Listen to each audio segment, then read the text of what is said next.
Tamil news சேனலில் உங்களது பொருட்களை வெறும் 500 ரூபாயில் விளம்பரம் செய்ய வேண்டுமா? தொடர்புக்கு 7806942275 தொடர்பு கொள்ளுங்கள்.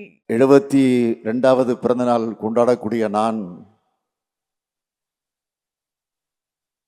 75வது பவள விழா கொண்டாடின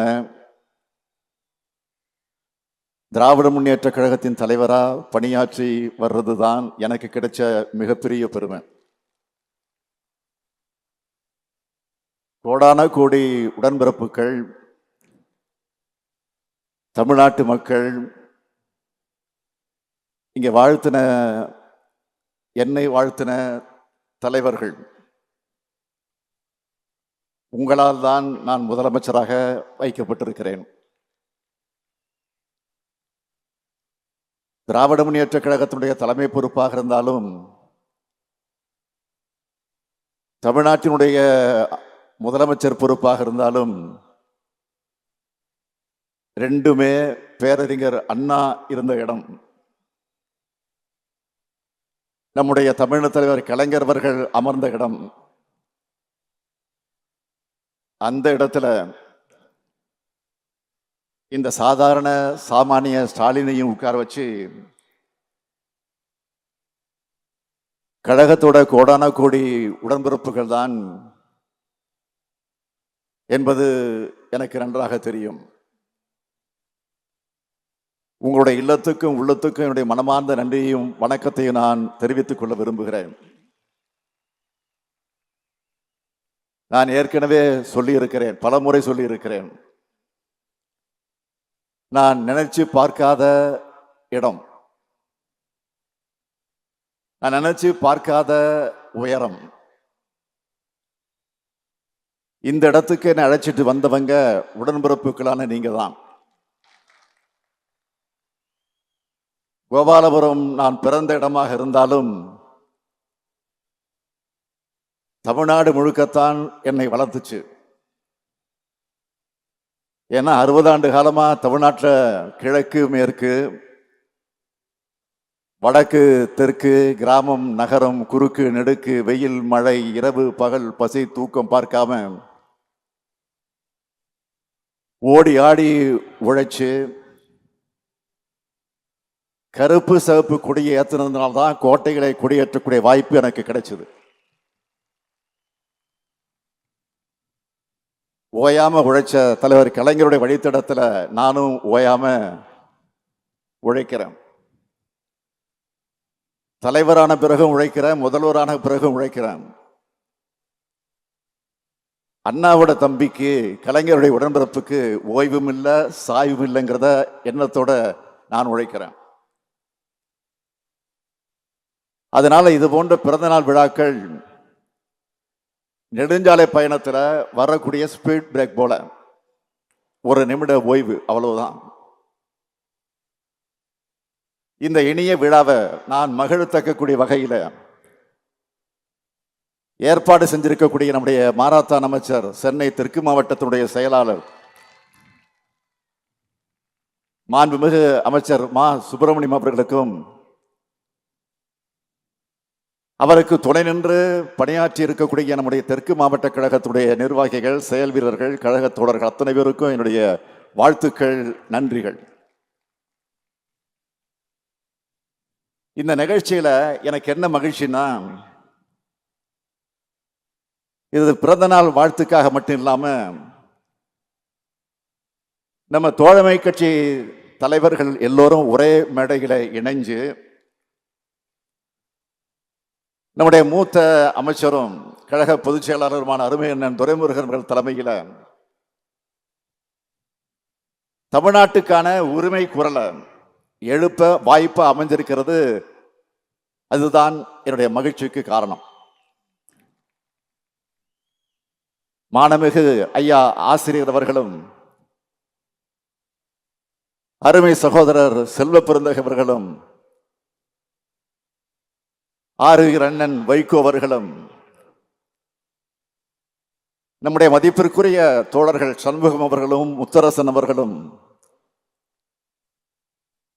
என்னுடைய பாசமிகு சகோதரர் திருமாவளவன் அவர்களும் பேராசிரியர் ஐயா காதர் மைதீன் அவர்களும் பேராசிரியர் ஜபர்கலா அவர்களும்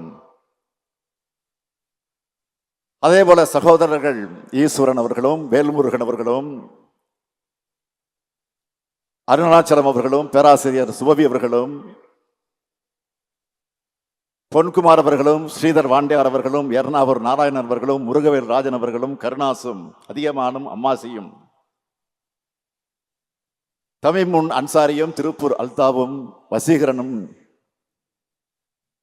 இந்த மேடைய உரிமைக்களமா வெற்றிக்களமா அடித்தளமா அமைஞ்சிருக்கு.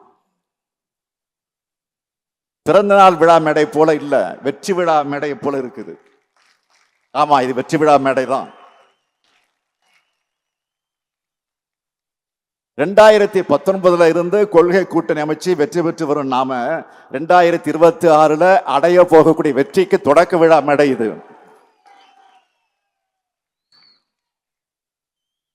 என்னை சந்திக்கிறவங்க உங்க வெற்றிக்கு என்ன அடிப்படைன்னு கேட்டா,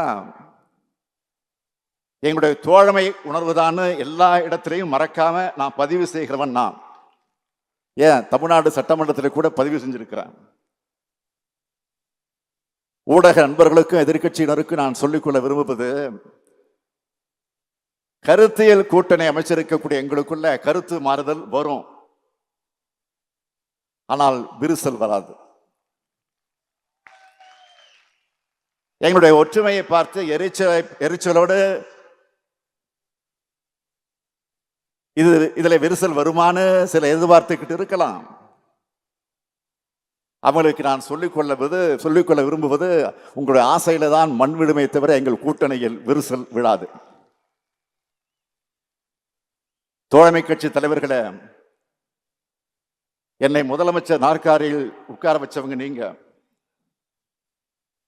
உங்களை எப்பவும் என்னோட இதய நாற்காலியில் நான் உட்கார வச்சிருக்கிறேன். நான் உங்களுக்கு உறுதியோடு சொல்லிக்கொள்ள விரும்புகிறேன், நம்முடைய ஒற்றுமைதான் தமிழ்நாட்டை காப்பாற்றி இருக்கு, தமிழை காப்பாற்றி இருக்கு, சமூக நிதியை காப்பாற்றி இருக்கு, சகோதரத்துவத்தை காப்பாற்றி இருக்கு, ஒற்றுமையை காப்பாற்றி இருக்கு, ஏன் ஒட்டுமொத்த இந்தியாவையே காப்பாற்றி இருக்கு. நீங்க கொஞ்சம் சிந்திச்சு பாருங்க. 2021 தப்பி தவறி அதிமுக பாஜக கூட்டணி ஆட்சி பொறுப்புக்கு வந்திருந்தா இன்று தமிழ்நாடு தரைமட்டத்திற்கு போயிருக்கும். தமிழ்நாட்டோட அத்தனை உரிமைகளும் அதிமுக என்கிற கொத்தடிமைகளால அடகு வைக்கப்பட்டிருக்கும். அதிமுகவை மிரட்டி பணிய வச்சு அவங்க கட்சியையும் தமிழ்நாட்டையும் கபலீகரம் செஞ்சிருக்கக்கூடிய வகையில் நடந்திருக்கும் பாஜக. இந்த கொடிய சக்திகள்கிட்ட இருந்து தமிழ்நாட்டை மீட்க கூட்டணி, நம்ம மதச்சார்பற்ற முற்போக்கு கூட்டணி. இன்றைக்கு இந்தியாவுக்கு வழிகாட்டுகிற கூட்டணியும் நம்ம கூட்டணி தான். தமிழ்நாட்டை மற்ற மாநில மக்கள் எல்லாம் வியந்து பார்க்கிற வகையில திராவிட மாடல் ஆட்சியை சிறப்பா நடத்திக்கிட்டு வரோம். இத ஒன்றிய அரசு பாஜகவால் தாங்கிக் கொள்ள முடியல. நம்ம மாநிலத்துக்கான எந்த நன்மையும் செய்யறது கிடையாது. அப்ப என்ன செய்யறாங்க, என்ன திட்டமிடுறாங்க, எப்படியெல்லாம் தமிழ்நாட்டை வஞ்சிக்கலாம்னு பார்த்து பார்த்து செய்யறாங்க. நீட் தேர்வை திணிச்சாங்க. புயல் வெள்ளம்னு பேரிட்டு வந்தா நிதி கொடுக்கறது இல்ல. இப்படி தொடர்ந்து வஞ்சிக்கிறாங்க. இப்ப சமீபமா தமிழ்நாடு எதனால முன்னணி இருக்குன்னு பார்த்தவங்க, கல்வியால தான் இவங்க முன்னிலையில் இருக்காங்கன்னு தெரிஞ்சுக்கிட்டு அந்த கல்வியை சீர்குலைக்க தேசிய கல்விக் கொள்கையை திணிச்சா இவங்க கீழே போயிடுவாங்கன்னு நினைச்சாங்க. அத நாம ஏத்துக்கல. அதனால உடனே நிதி தரமாட்டோம் அப்படின்னு சொல்றாங்க. நான் வேதனையோடு சொல்கிறேன், பள்ளி குழந்தைகள் ஆசிரியர்களுக்காக சம்பளம் தர நிதியில கூட கை வைக்கிற அளவுக்கு கொடூரமானவங்க கையில இந்தியா சிக்கி இருக்கு. ஒன்றிய அமைச்சர் தர்மேந்திர பிரதான் என்ன சொல்கிறார், தேசிய கல்விக் கொள்கையை தமிழ்நாடு ஏத்துக்கிட்டாதான் நிதி விடுவிக்கப்படும். மும்மொழி கொள்கை ஏத்துக்கலன்னா நிதி ஒதுக்க சட்டத்தில் இடம் இல்லைன்னு மிரட்டுகிறார். நான் கேட்கிறேன், எந்த சட்டத்தில் இப்படி இருக்கு? மும்மொழி கொள்கையை அனைத்து மாநிலங்களும் ஏத்துக்கணும்னு இந்திய அரசியலமைப்பு சட்டத்தில் இடம் இருக்கா? இந்திய நாடாளுமன்றத்தில் நிறைவேற்றப்பட்ட சட்டமா அது? உங்களால ஒரு நீட் தேர்வைய குற்றச்சாட்டுகளுக்கு இடமளிக்காத வகையில் நடத்த தெரியல. நீங்க தமிழ்நாட்டுக்கு அட்வைஸ் பண்றீங்களா? பேரு தான் தர்மேந்திர பிரதான், ஆனா தர்மமே உங்ககிட்ட இல்லையே.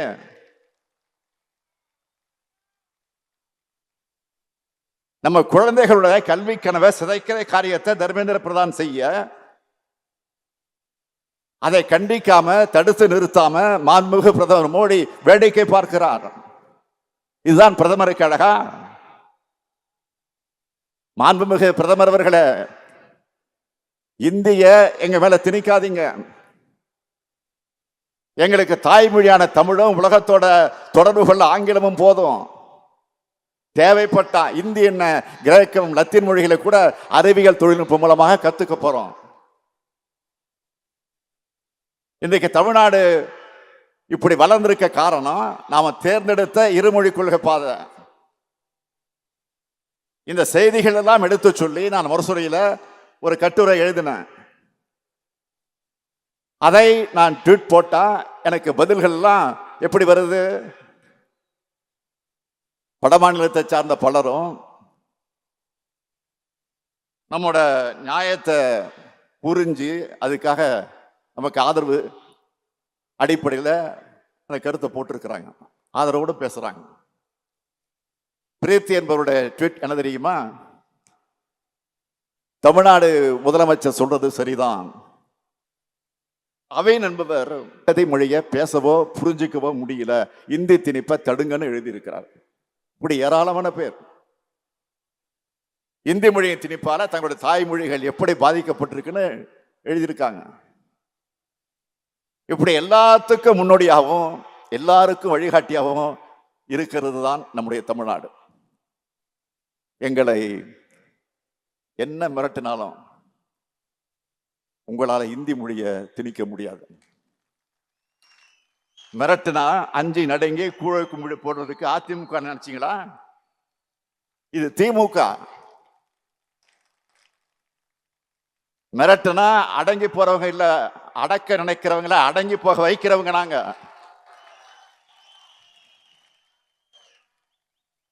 தமிழ்நாட்டுக்காகவும் தமிழ் மொழிக்காகவும் எப்பேற்பட்ட அடக்குமுறையும் எதிர்க்கிற துணிச்சல் கொண்டவங்க நாங்க.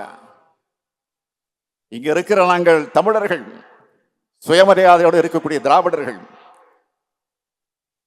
ஒன்றிய அரசு என்ன நினைக்கிறாங்க? இப்படி அறிவுபூர்வமா முற்போக்கு சிந்தனையோடு பேசுறாங்கள, இங்க மட்டுமல்ல நாடாளுமன்றத்திலே முழங்குகிறாங்கள, இவங்களை எப்படி தடுக்கலான்னு பார்த்தாங்க. அதுக்காகத்தான் இப்போ தொகுதி மறுசீரமைப்பு கொண்டு வர போறாங்க. நம்முடைய தொகுதிகளின் எண்ணிக்கையை நம்முடைய பிரதிநிதித்துவத்தை குறைக்க நினைக்கிறாங்க. அதனாலதான் நான் முன்கூட்டியே இந்த பிரச்சனையை நாம எழுப்ப முடிவெடுத்து அதை இப்போ கையில் எடுத்திருக்கிறோம். ஏற்கனவே பிரதமர் மோடி புதிய நாடாளுமன்றத்தை கட்டடத்தை திறந்து வச்சப்போ என்ன சொன்னாரு?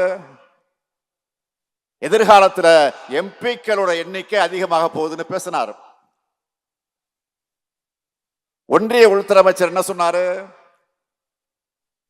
மகளிர் இடஒதுக்கீடு மசோதா கொண்டு வந்தப்போ 2024 தேர்தலுக்கு பிறகு தொகுதி மறுவரை இருக்கும்னு சொன்னாரு. நாம இப்ப கேள்வி எழுப்பின பிறகு இப்ப என்ன சொல்றாங்க? 19 தமிழ்நாட்டுக்கு தொகுதிகள் குறையாதுன்னு சொல்றாங்க. மற்ற மாநிலங்களுக்கு அதிகரிப்பாங்களா? இல்லை, அதிகரிப்பாங்களா இல்லையா தெரியாது. நாங்க கேட்கிற கேள்வி, நாட்டோட வளர்ச்சிக்காக மக்கள் தொகை கட்டுப்படுத்தின மாநிலங்கள் ஏன் பாதிக்கப்படணும்? மற்ற மாநிலங்களுக்கு மக்கள் தொகை அடிப்படையில் அதிகரிக்காதுன்னு ஏன் சொல்ல மாட்டேங்கிறீங்க? முன்னாள் பிரதமர் நேரு அவர்களும் திரு வாஜ்பாய் அவர்களும் உறுதி கொடுத்த மாதிரி பிரதமர் மோடி அவர்கள் ஏன் உறுதி கொடுக்க மாட்டேங்கிறார்? மாண்புமிகு பிரதமர் அவர்களே, எங்களுக்கு எழுத்துப்பூர்வமா உறுதி கொடுங்க. இப்ப இருக்கிற மக்கள் தொகை அடிப்படையில் தொகுதி மறுசீரமைப்பு மேற்கொள்ளப்படாது. 1971 மக்கள் தொகை அடிப்படையில் தமிழ்நாட்டுக்குரிய பிரதிநிதித்துவம் கிடைக்கும். தமிழ்நாட்டுக்கு எந்த பாதிப்பும் ஏற்படாதுன்னு உறுதி கொடுங்க. இன்னைக்கு தமிழ்நாடு எழுப்பியிருக்கக்கூடிய இந்த உரிமை குரலை தெலுங்கானா, கர்நாடகா எதிரொலிச்சிட்டு இருக்காங்க. அவங்களுக்கு என்னுடைய நன்றி. மற்ற மாநிலங்களும் நியாயத்துக்காகவும் உரிமைக்காகவும் குரல் கொடுக்கணும்னு நான் கேட்டுக்கிறேன். இந்த கூட்டத்தின் வாயிலாக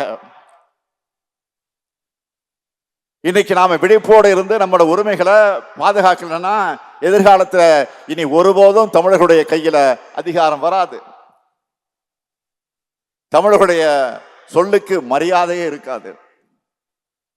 அதனாலதான் காலையில நான் வீடியோவில் வெளியிட்ட ஒரு செய்தியை பார்த்திருப்பீங்க. வீடியோவாக வெளியிட்ட செய்தியை உடன்பிறப்புகள் எல்லாம் இந்த செய்தியை எல்லாருக்கும் எடுத்துக்கிட்டு போகணும்னு கேட்டிருக்கிறேன். இங்க கூட்டணி கட்சியினர் எல்லாரும் வந்திருக்கீங்க. நீங்க இது சம்பந்தமா தொடர்ந்து கூட்டம் போட்டு பேசி இது பற்றிய விழிப்புணர்வை கடைகோடை மனிதருக்கு கொண்டு சேர்க்கணும். மார்ச் 5ஆம் தேதி அனைத்து கட்சி கூட்டத்திற்கு நான் அழைப்பு விடுத்திருக்கிறேன்.